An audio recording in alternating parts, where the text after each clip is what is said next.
Olá, pessoal. Sou Cleusa Maria Reichert, professora de língua portuguesa e estou como professora formadora no componente curricular Recursos Educacionais Digitais para o ano de 2022.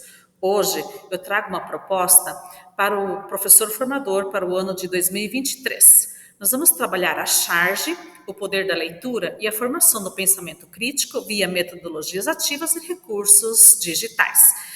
É uma proposta de estudo e análise da aula do RCO mais aulas de número 59, retirada do segundo trimestre da terceira série do ensino médio. Para darmos início no acolhimento, eu trouxe um vídeo intitulado Você está perdido neste mundo, assim como eu? Então, este vídeo ele fala muito da questão da relação da tecnologia, ou melhor, o uso excessivo da questão da tecnologia nos nossos relacionamentos. E aí vem a questão: sentir-se sozinho neste mundo é de fato um problema significativo na sociedade. A tecnologia presente no nosso dia a dia, ela trouxe o que há de melhor, mas também o que há de pior para os nossos relacionamentos. Há quem diga que o sorriso é a menor distância entre dois seres. E como isso acontece na questão da tecnologia? E aí, professor, tem uma reflexão para você. Você já se sentiu sozinho enquanto profissional da educação? Se sim, como você faz para reduzir essa lacuna? Então, eu trouxe hoje a roleta de sorteio aleatório de nomes e eu vou sortear alguns de vocês, porque eu quero muito ouvir o que vocês têm a dizer em relação a este tema. Combinado? Vamos lá? Seguindo mais um pouco, eu apresento para vocês o nosso plano de aula. E vem mais uma pergunta. Professor, os seus alunos têm facilidade de interpretar textos imagéticos e construir o pensamento crítico com facilidade?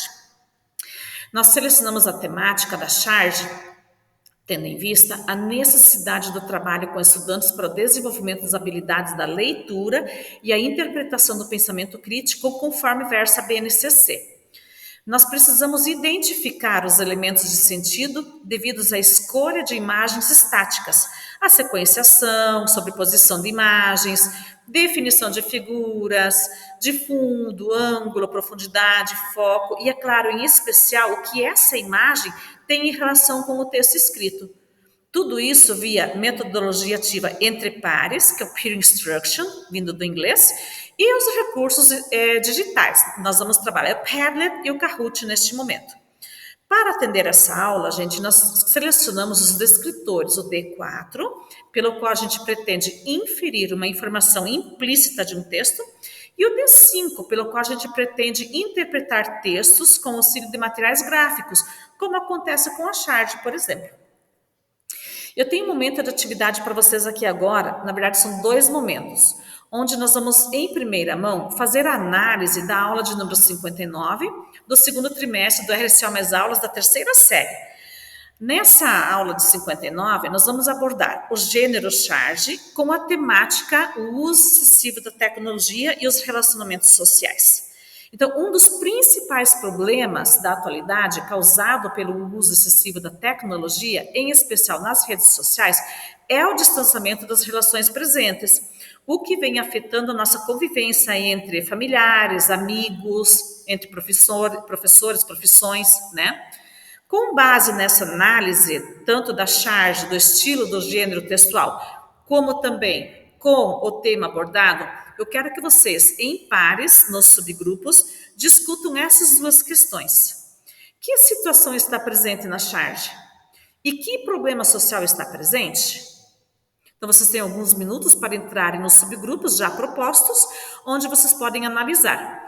Logo em seguida, nós vamos ampliar essa nossa discussão para o grande grupo, onde você terá a oportunidade de colocar a sua reflexão a respeito dessa temática. Combinado assim? Eu aguardo vocês.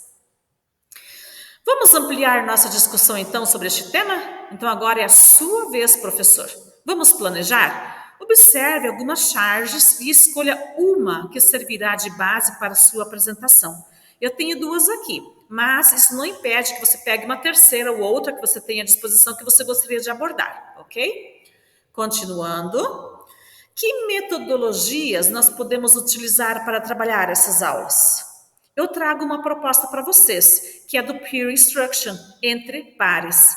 Então, é uma prática de interpretação textual um pouco diferenciada na língua portuguesa, onde essa metodologia, ela facilita a compreensão do nosso conteúdo, ok? Então, debaixo desse nosso material aqui, nós temos as instruções. Se você clicar aqui em cima, vai abrir um manual, né, onde vai dar informações, as etapas certas de como acontece o peer instruction. Então, é uma leitura que eu vou deixar para vocês um pouco mais tarde, tá? E nós vamos trabalhar alguns itens aqui separados.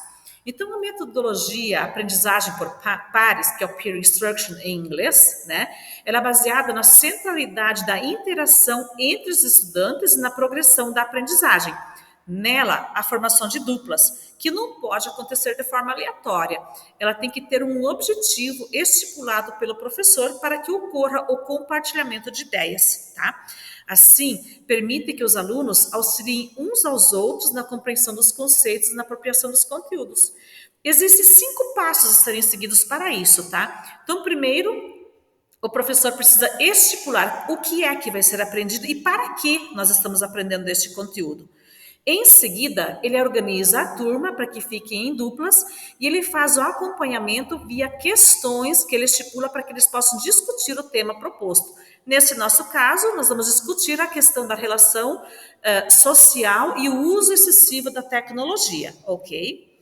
Gente, mesmo quando no terceiro passo, mesmo quando nós temos alunos proativos, que você vê, eles conseguem se virar sozinhos, é muito importante que o professor vá acompanhando para garantir que todos dentro daquele grupo, dentro daquela dupla, tenham voz, para que não fique apenas uma pessoa falando e colocando suas opiniões, se sobrepondo aos demais, certo? A troca de conhecimentos entre esses pares, ela acontece porque cada um tem a sua possibilidade, tem o seu momento de colocar a sua ideia. E quando acontece de nós encontrarmos alguém que não saiba tanto sobre o tema, os que sabem, ao exporem as suas ideias, acabam auxiliando na construção do pensamento daquele que menos sabia. E ao mesmo tempo eles aprendem juntos, porque quando eles explicam o conteúdo para o amigo que não sabia tanto assim, ele acaba aprendendo mais, porque ele desenvolve a sua comunicação e com isso também a sua autoconfiança, o que é muito importante para os nossos alunos.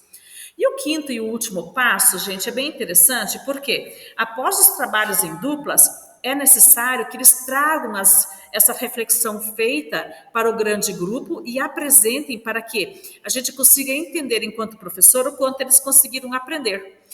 O professor ele pode reiniciar o processo de exposição, explicando novamente a atividade ou apresentar uma nova proposta de trabalho, se mais de 70% dos alunos conseguiram compreender todo este conteúdo. O professor também pode reagrupar em duplas esses alunos para explicar novamente o conteúdo quando a compreensão dele aconteceu só entre 30% e 70%. E também o professor pode retomar do zero toda a explicação quando os alunos aprenderam menos de 30% deste conteúdo.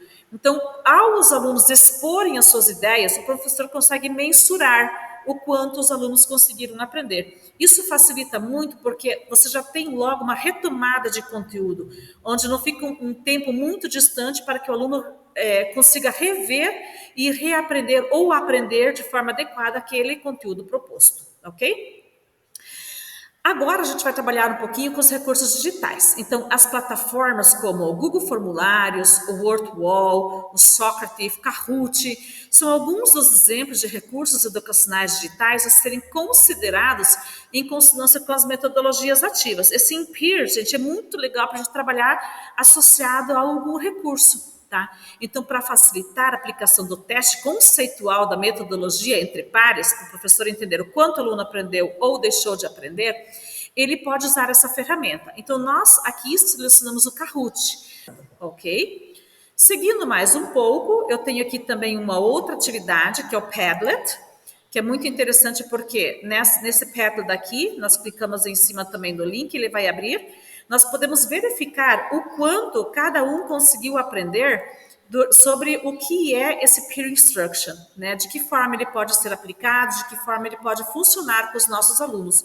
Então, são perguntas que vêm direto para auxiliar. Então, veja só esse Padlet aqui. Primeira pergunta, você conseguiu entender o passo a passo? A interação em duplas, a construção do pensamento crítico, a exposição e a compreensão é produtiva na resolução de questões? Essa metodologia ser utilizada, ela é possível em seu contexto? Quais dificuldades ou barreiras para a utilização dessa metodologia ativa com os nossos alunos? E o que é necessário para desenvolver a preparação do peer instruction? O que nós precisamos para conseguir aplicar essa atividade? Tá? Então, esses recursos digitais, eles estão à disposição e em consonância com as metodologias ativas, eles tornam as nossas aulas muito mais ricas e produtivas, ok? Seguindo mais um pouco aqui, eu tenho mais um questionamento para você, professor. Então, considerando o que a gente viu no RSA mais aulas, de número 59, o tema charge, a dinâmica abordando o conteúdo via metodologia ativa e recursos digitais. Você, enquanto profissional de educação, acredita ser possível a utilização desses recursos para aplicar com os seus educandos? Então, preciso ouvir a resposta de vocês também. Muito bem. Visando a sua atuação em sala de aula, convidamos você a praticar com os seus estudantes o que você aprendeu até aqui hoje. Faça a diferença. Gente, aqui eu tenho vários links onde vocês podem entrar, onde vai explicar um pouquinho mais sobre metodologias ativas, o que é o Peer Instruction, que é o em pares, e também nós temos sobre Eric Mazur, que é o professor da Universidade de Harvard, que criou o método, a estrutura do Peer Instruction, ok? Traga um pensamento final. Educar é mostrar a vida a quem ainda não a viu. O educador diz, veja, e ao falar, aponta.